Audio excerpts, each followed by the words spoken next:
Hi everybody, Scott here, and today we're going to talk about two things. First, we're going to talk about what I'm flipping today. Then, we're going to talk about what's been flipping around in my brain lately. Today I'm flipping my LDY Kite-AL, but as you'll see, today's Kite-AL looks a bit different than the one that I was flipping a few weeks ago. That's because with this knife, they actually did something pretty special. You see, if you have a 3D printer like I do, you can actually go out to makerworld.com, do a search for LDY, and the first thing that comes up will be a file so you can print your own scales for the Kite-AL, like this. Doing this will allow you to choose whatever material and whatever color you would like to print some scales in for yourself, making your ballet truly one of a kind. I, for example, saw the electric blue and immediately went towards orange, going for that Goku vibe. I'm not gonna lie. Then I thought that I was gonna try hot pink, as I thought that was really gonna pop against the blue. But when I put all three colors together, to me it really gave that 1990s neon clacker vibe, which I really dug. So the great thing about being able to print your own scales, though, is the fact that when you take the G10 off of your ballet and you replace it with PLA, for example, it changes the entire knife. The feel of the balisong is different because the G10 has a little play in it because it's not as rigid as the PLA has a little play in it because it's not as rigid as the G10. The texture is slightly different as well. They both offer satisfying grip. The G10 gives you the typical G10 coarseness. The 3D printed scales gives you that typical ridge feel that you get from 3D printed items. So both offer grip, but in two completely different ways.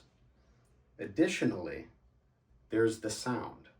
With the 3D scales on it, it sounds hollow. It feels hollow. I don't know why, and I don't know how else to explain it other than hollow. Sorry. Lastly, because the 3D printed material is so much lighter than the G10, the weight distribution is completely different. With the G10 scales on the Kite-AL, the ballet is extremely handle biased. When you swap it out for the 3D printed scales, still handle biased, but far less so. So yes, what I'm telling you is that swapping out your G10 scales with 3D printed scales will give you a different look. It'll give you a different feel, it'll give you a different sound, and it will give you a totally different weight distribution. In short, it turns your ballet into an entirely new balisong. The greatest part is, if you have the ability to print your own scales, they're ridiculously easy. It literally will take you 45 minutes from start to finish to print them, and then 5 minutes or less to replace them. Unless your name is Ethan, then it might literally take you forever. So, why is this so exciting? Because if you flip balisongs, you know there is nothing like getting your hands on a brand new ballet. And when you swap out the scales on the LDY Kite-AL, that's essentially what you're doing.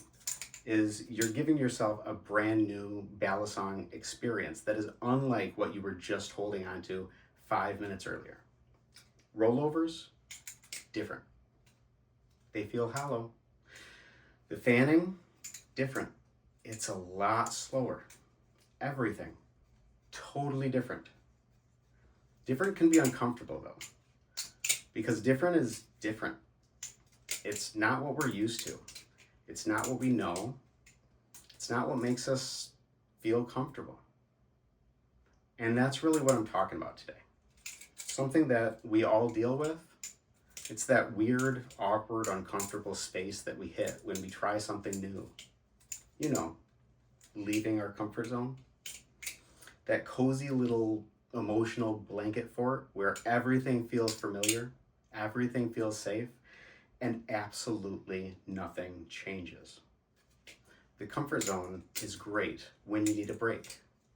But if you're trying to grow, it's not where you need to be. If staying inside your comfort zone could teach you anything, I would be a professional napper by now. And we're talking Olympic level relaxation here. But trying new things, trying hard things, trying things you're probably going to fail at for a little while, that's where the good stuff happens. That's where you start learning about what you can actually do. And honestly, flipping is a perfect way to talk about this.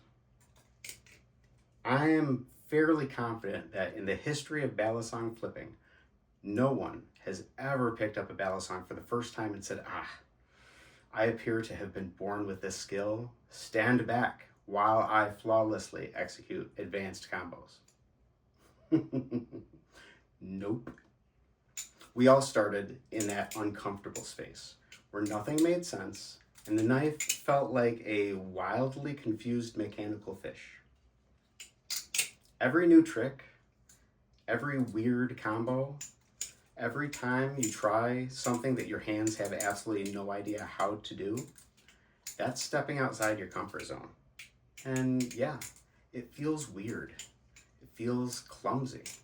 It feels like the knife is personally offended that you're even trying to attempt this.